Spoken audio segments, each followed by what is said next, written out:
datang. Apabila seseorang memiliki keraguan terhadap Paticca Samuppada, mereka meragukan kemampuan untuk memahami Paticca Samuppada ini, maka mereka tidak akan mampu untuk menembusi kebenaran yang kedua, kebenaran tentang samudaya sacca, kebenaran tentang sebab-sebab munculnya dukkha. Dan akibatnya secara keseluruhan adalah mereka tidak akan memahami 4 kebenaran Arya dengan pengetahuan langsung mereka. Oleh karena itu, keraguan-raguan demikian merupakan suatu rintangan yang sangat besar. I will repeat again. There are 8 cases for doubt. Number 1, Buddha. Number 2, Dhamma. Number 3, Sangha. Number 4, 3 trainings. Number 5, past existence, past life. Number 6, future existence, future life. Number 7, past and future existences. Number 8, dependent origination, the workings of karma. Jadi saya akan ulangi keraguan-raguan yang ada. Jadi 8 keraguan-raguan yang mungkin muncul adalah: pertama, keraguan-raguan terhadap Buddha. Yang kedua adalah keraguan-raguan terhadap Dhamma. Yang ketiga adalah keraguan-raguan terhadap Sangha. Yang keempat adalah keraguan-raguan terhadap kelahiran lampau. Atau yang keempat adalah keraguan-raguan terhadap 3 latihan, yaitu sila, samadhi, dan panya. Kemudian yang kelima adalah keraguan-raguan terhadap kelahiran lampau. Dan yang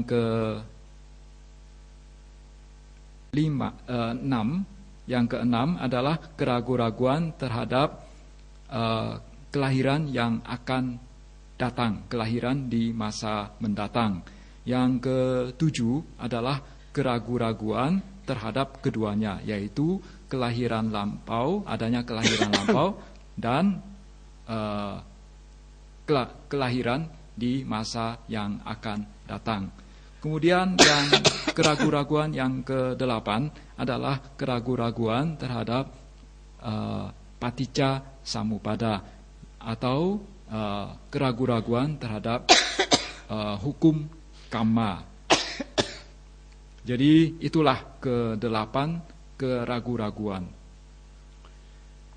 You must remove these 5 hindrances while meditating. In this case, I want to relate one story to emulate their example. About Venerable Nuruddha, Venerable Kimila, and Venerable Nandiya. After Pasvosa, Buddha visited to his native city, Kapila Votu, to promote his father and foster mother, etc. When he came back to Rajagaha, on the way, he stayed in the Anubiya mango garden for a while. In that mango garden, Venerable Ananda, Venerable Nuruddha, Venerable Kimila, Venerable Nandiya, Venerable Bhagu, Venerable Devadatta, and Venerable Ubali, they ordained there as a bhikkhu. Within, maybe all they went to Rajagaha for Hosa. Within that Vosa rains retreat. Within 3 months, Venerable Ananda became Sotapanna after listening the Dhamma talk from the Venerable Pona.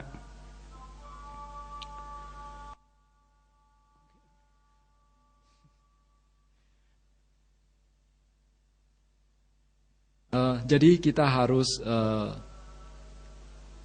menghilangkan atau mengikis keraguan-raguan itu saat kita sedang bermeditasi. Saya akan menceritakan sebuah kisah yang bisa dengan gamblang menunjukkan hal itu. Kisah ini berhubungan dengan Yang Mulia Niroda, Yang Mulia Timila, dan Yang Mulia Nandia. Timila atau Kimila? Timila, Kimila, ya. Jadi pada saat Sang Buddha baru menginjak wasa yang pertama, beliau kembali ke tempat kelahiran beliau, yaitu kota Kapilawatu. Pada saat itu beliau berniat untuk mengenalkan ajaran beliau kepada kedua orang tua beliau. Dalam perjalanan kembali ke Rajagaha, di tengah jalan, beliau bertemu dengan Anupya. Dalam perjalanan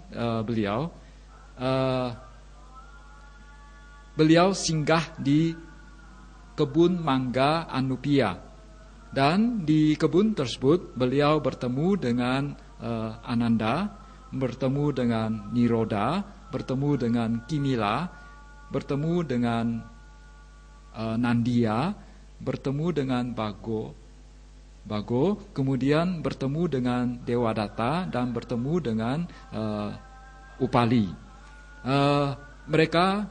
Beliau ini akhirnya diupasampada oleh Sang Buddha. Dan setelah itu mereka menjalankan wasa mereka selama 3 bulan, dan akhirnya Ananda mencapai kesucian, mencapai Sotapanna. Within these 3 months, rains retreat, Venerable Devadatta attained 8 jhana attainments as well as 5 mundane psychic powers. Selama 3 bulan masa wasa ini, Dewadatta mencapai jhana dan juga berhasil mendapatkan kelima kesaktian. Venerable Anuruddha attained 8 attainments as well as he attained divine eye psychic power. Yang Mulia Anuruddha, tadi bukan Niroda ya. Yang Mulia Anuruddha, ya maaf, mencapai 8 samapati atau 8 pencapaian. Jadi jana 1 sampai jana 8. Di samping itu beliau juga mendapatkan mata dewa di Bacaku. How many days they practice? Berapa hari mereka? 3 months. Within 3 months, a day. Now how many days? This retreat also rains retreat, because in Indonesia this is a rainy season. How many days this retreat? 3 months. You must try hard. Jadi mereka berlatih berapa lama total? Jadi hanya 3 bulan mereka sudah mendapatkan pencapaian demikian. Nah, sekarang kalian melakukan retret di sini berapa lama? Ya, jadi juga sekitar 3 bulan. Dan saat ini di Indonesia adalah musim hujan juga. Jadi kalian seyogianya juga meraih pencapaian serupa. Maybe one day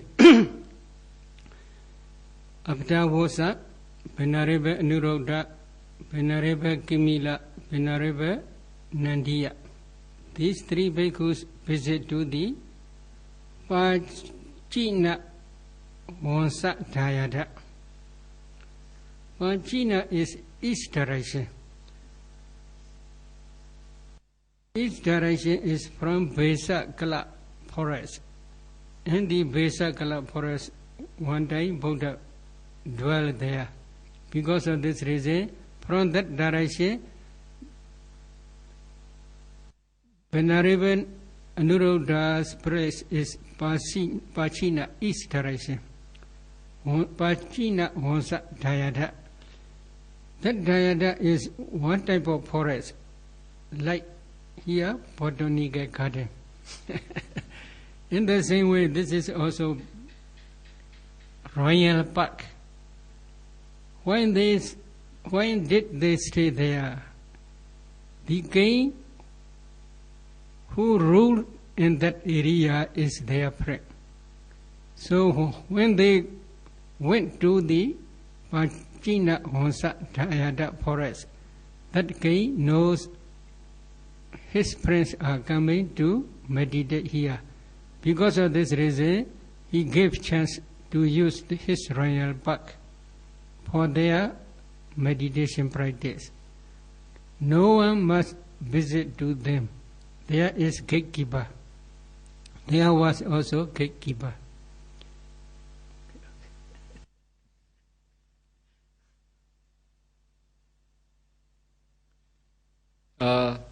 Suatu hari setelah wasa selesai, Yang Mulia Anuruddha, Kimila, dan Nandia, mereka berjalan menuju Pachina Wasa Dayada, hutan Pachima Wasa Dayada. Pachima ini secara harafiah berarti sebelah timur, dan maksudnya adalah sebelah timur dari hutan Besakala yang didiami oleh Sang Buddha. Hutan Pachima Wasa Dayada ini merupakan suatu kebun atau hutan milik kerajaan. Jadi tempat tersebut dimiliki oleh raja yang memerintah daerah itu.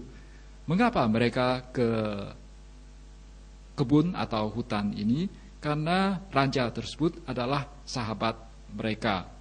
Sehingga dengan kedatangan mereka, dengan mengetahui kedatangan ketiga yang mulia ini, lantas raja memberikan izinnya, memberikan kesempatan kepada ketiga sahabatnya untuk berlatih meditasi di sini.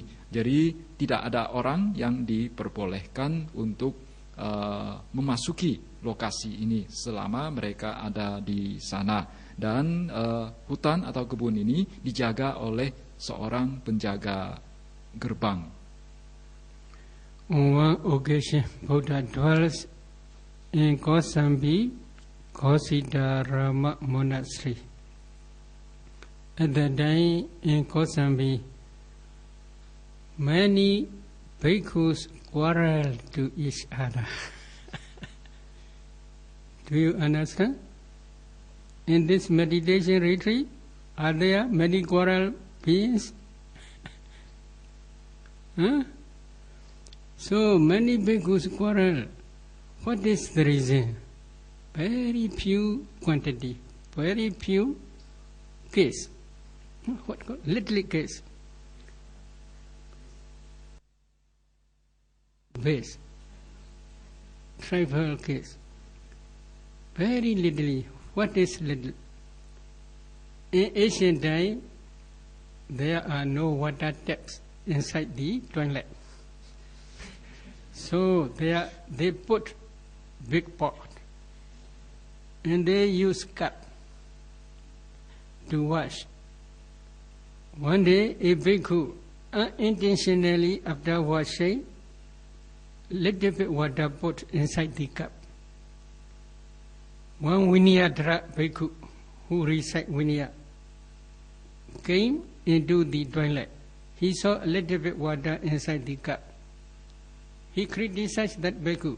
Why do you put the water inside the cup? Oh Bhante, I do not know.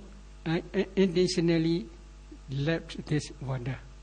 Then if it is okay, then if you have no intention, it is no apathy, no offense. In this way he explained. Such problem only.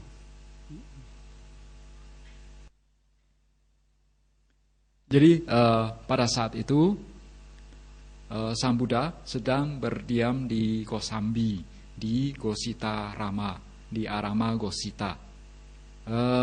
Pada saat itu banyak biku sedang terlibat dalam pertengkaran. Nah, pada retret ini apakah juga terjadi banyak pertengkaran? Dan kalian tahu mengapa para biku itu bertengkar di sana? Sebetulnya masalahnya sepele saja. Gara-gara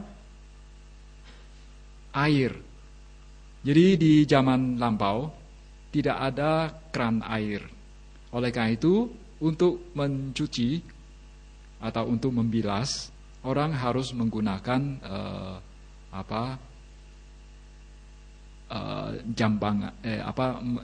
menggunakan suatu wadah dan wadah air atau bejana air, dan untuk mengambil air orang menggunakan cedokan. Dan suatu hari ada seorang biku secara tidak sengaja menyisakan sedikit air di dalam cedokan itu. Dan ada seorang penghafal winaya, seorang biku penghafal winaya, dia masuk ke dalam kamar kecil tersebut dan dia melihat masih ada sisa air di dalam cedokan. Dan dia bertanya, siapa yang melakukan ini? Lantas biku itu menjawab bahwa ya, dia yang lakukan, tetapi dia melakukannya secara tidak sengaja. Lantas karena dilakukan secara tidak sengaja, jadi sesungguhnya itu bukanlah suatu pelanggaran. At that time, the Buddha already had done one Vinaya rule. A bhikkhu must not leave water inside the cup, inside the toilet. In this way, he had already done Vinaya rule.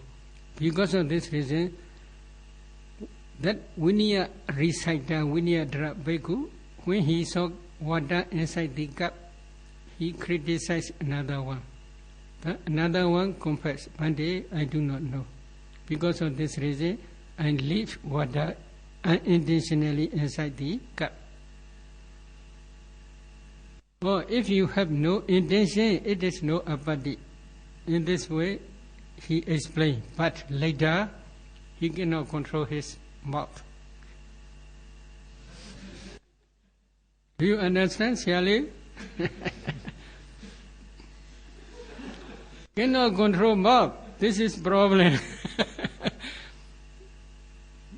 They cannot pretend as a dam. This is problem. While meditating, you must pretend as a dam. But if you cannot pretend as a dam, there are many problems. Such and such type of bhikkhu, the disciple of such and such Mahathera, they do not understand Vinaya well. In this way, they criticize a lot. Then another side also they do not be patient. They do not patient. They have no kandi. So they also criticize a lot, and they debate to each other two sides. Then Buddha admonished to them. They don't want to obey. Is it good? Huh? They are staying in the monastery donated by the lay devotees. They are eating food donated by lay devotees. They are taking robes donated by the lay devotees. They are using medicines donated by lay devotees. Why these lay devotees donate these donations? Because of Buddha's admonishment. So they are using the Buddha's properties.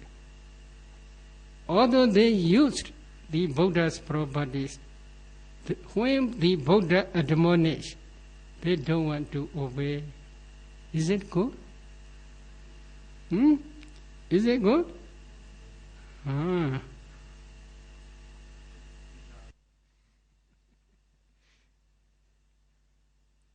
Jadi pada saat itu Sang Buddha sudah merumuskan sebuah peraturan di mana seseorang seyogianya tidak meninggalkan air di dalam cedokan. Dan karena penghafal Vinaya itu dia melihat kejadian ini, lantas dia mengkritik biku tersebut yang meninggalkan sedikit air di dalam cedokan di WC. Lantas biku ini mengatakan bahwa karena dia itu dilakukan karena itu secara tidak sengaja. Lantas Winayadara atau penghafal Vinaya ini karena dia memahami Vinaya dengan baik, lantas dia mengatakan, oke, kalau Anda tidak sengaja, maka itu bukanlah suatu pelanggaran. Masalahnya, penghafal Vinaya ini dia tidak bisa mengendalikan mulutnya. Ya, dia tidak bisa bersikap seperti seorang bisu. Ya, di sini apakah kalian saat meditasi sudah bersikap seperti seorang bisu? Nah, jadi karena muncul kritikan bahwa murid dari Mahathera ini telah meninggalkan sejumlah air di dalam cedokan, tidak memahami Vinaya dengan baik. Lantas pihak yang lain yang dikritik balas karena ketidaksabaran mereka, balas juga mengkritik. Akhirnya mereka saling mencela satu sama lainnya. Terjadilah percecokan. Pada saat itu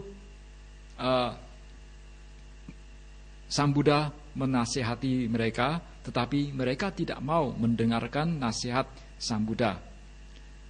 Lantas jadi mereka tinggal di wihara yang merupakan dana dari umat berkat Sang Buddha. Mereka bisa makan dana dari umat berkat juga Sang Buddha. Mereka bisa menggunakan wihara tersebut, bisa tinggal di wihara tersebut. Mereka bisa mendapatkan jubah mereka karena dana dari umat, dan itu juga berkat Sang Buddha. Mereka bisa mendapatkan obat-obatan dari umat, itu juga berkat Sang Buddha. Tetapi mengapa ketika Sang Buddha memberikan nasihat, ketika mereka menggunakan barang-barang yang sesungguhnya milik Sang Buddha, tetapi mereka tidak mau mendengarkan nasihat Sang Buddha? In this retreat, there is no church for dwelling place. There is no church for food. There is no church for medicine. Is it suitable to quarrel to each other? Is it suitable? You should take care of these pets. Then the Buddha went up from the Kausitarama. On the way, he visited to the Venerable Bhikkhu. At that time, Venerable Bhikkhu dwells in a forest lonely, depending on a village for food, for alms round. Buddha first visited to him to see seclusion. If he stay alone, it is necessary to him to quarrel. not necessary. He stay quietly, but there are one Mahathera admonished to me, please do not quarrel alone. What is the meaning? Sometimes they don't satisfy to himself, so they are quarreling to himself. You should also not do like that. So Buddha always prays seclusion. Secluded from others, secluded from defilements. Seclusion from different types of raw ideas. And then to stay in, to dwell in jhana, to dwell in vipassana, etc.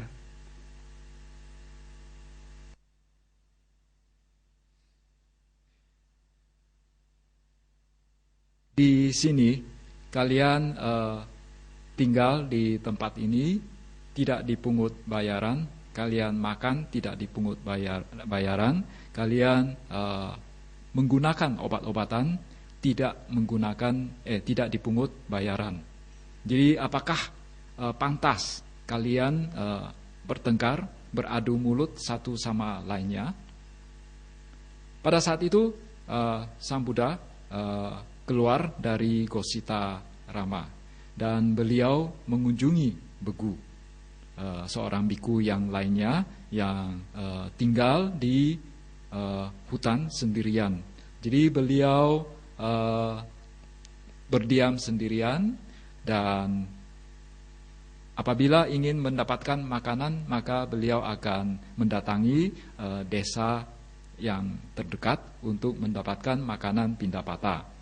Jadi Yang Mulia Begu ini dia tinggal sendirian. Oleh karena itu sesungguhnya tidak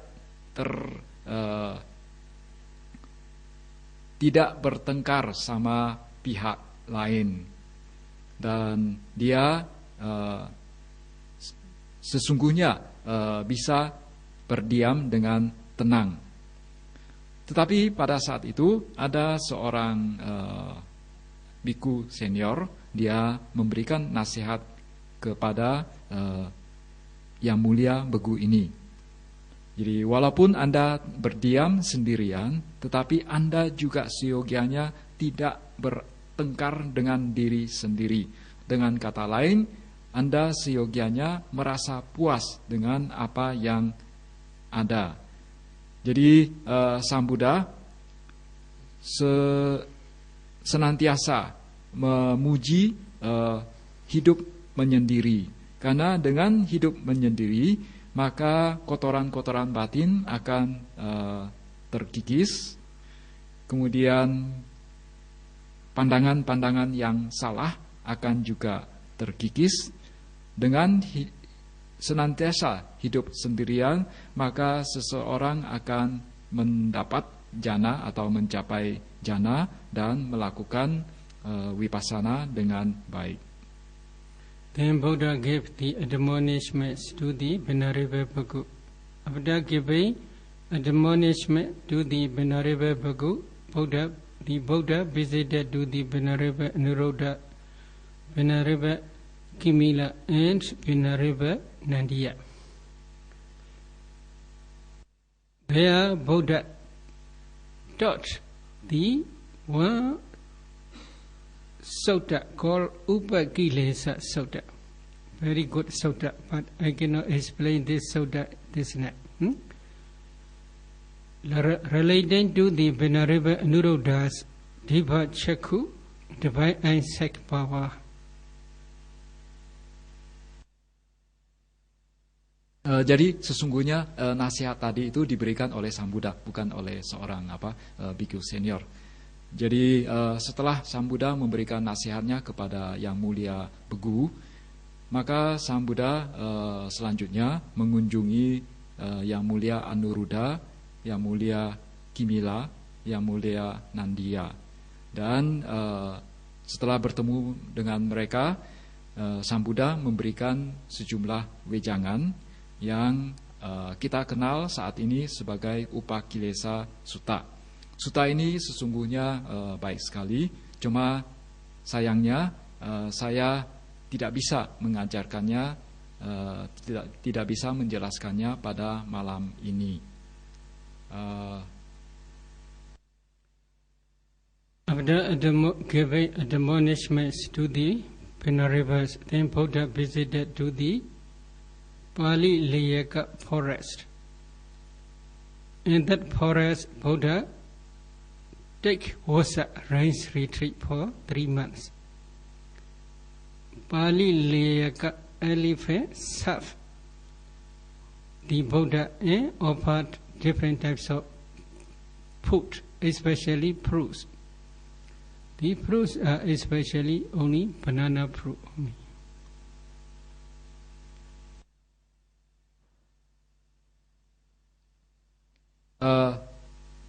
Setelah bertemu, setelah memberikan nasihat kepada Yang Mulia Anuruddha yang dikenal sebagai memiliki dipa caku atau mata dewa yang sangat terkenal, dan juga memberikan nasihat kepada Kimila dan Nandia, lantas Sang Buddha meninggalkan mereka, berangkat menuju hutan Pali Layaka. Di hutan tersebut lantas Sang Buddha melewatkan wasa beliau selama 3 bulan di tempat tersebut. Di tempat tersebut Sang Buddha terutama makan dari hasil persembahan gajah setempat. Makanan yang dipersembahkan itu adalah berupa buah-buahan, terutama pisang. In this retreat, they gave food, not only banana. Is it true? Plenty of food. At that time in Kosambi, many lay devotees, they gathered together and they discussed. These bhikkhus, they dwell in the monastery donated by lay devotees. They take robes donated by the lay devotees. They eat food donated by the lay devotees. They take medicine donated by lay devotees. They are not taking their belongings. Although they take 4 requisites donated by lay devotees, they don't want to obey Buddha's admonishment. So, we should not give to them food. They decide all. Is it good? Is it good? Then they do not donate. At that time, only bhikkhu's pride fall down. They don't want to quarrel, but within rains retreat, it is impossible to go to Buddha's place because Buddha prohibit, no one must come to me. In this way, Buddha already prohibited. But after Vassa, Buddha also went to the Savatthi Jetavana monastery. At that time, these bhikkhus followed to the Jetavana monastery and they apologized to the Buddha. But in this case, I want to explain is Venerable Anuruddha's example. When Venerable Anuruddha is practicing Vipassana based on his samatha and divine insight power, he cannot attain any noble stage. So one day he discussed with Venerable Sariputta. He informed his difficulties. One day, I had already attained 8 attainments as well as divine insight power. With one divine insight power, my moment, I can see 1,000 universe. Although I can see this 1,000 universe with one divine insight power, my moment, I cannot attain any noble stage.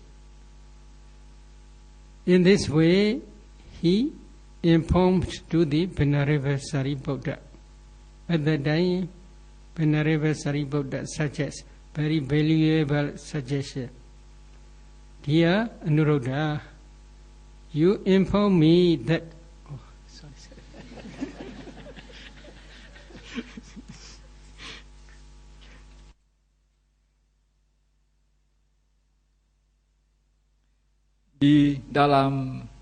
Jadi pada saat itu Sang Buddha ketika berdiam di hutan Palileyaka, beliau menghabiskan 3 bulan wasa beliau, terutama hanya makan buah pisang yang dipersembahkan oleh gajah. Di dalam retret ini, kalian bukan hanya makan pisang saja kan, masih ada makanan yang lain. Ya. Dan pada saat itu di Kosambi, para umat awam, para upasaka upasika berkumpul dan membicarakan tentang pertengkaran yang terjadi di antara para biku. Mereka memperbincangkan bahwa sesungguhnya para biku itu mereka tinggal di tempat itu berkat dana dari umat. Mereka menggunakan jubah juga dana dari umat. Mereka menyantap makanan juga dana dari umat. Mereka menggunakan obat-obatan juga dana dari umat. Dan dana dari umat itu juga berkat Sang Buddha. Jadi itu bukanlah milik mereka sendiri. Tetapi mereka tidak mau mendengarkan nasihat Sang Buddha. Oleh karena itu mereka memutuskan untuk tidak akan berdana kepada biku itu, biku-biku yang bertengkar itu. Karena tidak mendapatkan dana dari umat, lantas jatuhlah keangkuhan, hancurlah keangkuhan dari para biku ini. Pada saat itu mereka sebetulnya ingin bertemu dengan Sang Buddha, tetapi pada saat masa wasa, Sang Buddha melarang siapapun untuk menjumpai beliau.